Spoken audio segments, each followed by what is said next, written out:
Hi, I'm Jamie Holme.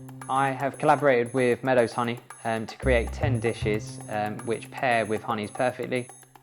I have worked as a chef for 15 years, started off in a Michelin background in kitchens for 3 years, then went on to the events industry, which I currently work in now. So for the 72-hour honey and soy glazed beef short rib, I've marinated the beef in the organic honey, which is the strongest out of the four.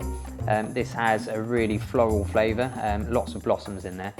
This is marinated with the beef for a day, so 24 hours, and then it's cooked for 72 hours. The braise keeps it nice and moist and keeps the flavour really delicate from the beef, so it's nice and pink in the centre still. This is paired with a wasabi and parsley mashed potato, which works perfectly with the flavour and the colour of the dish. Check out my 5 savoury dishes on Meadows Honey's website.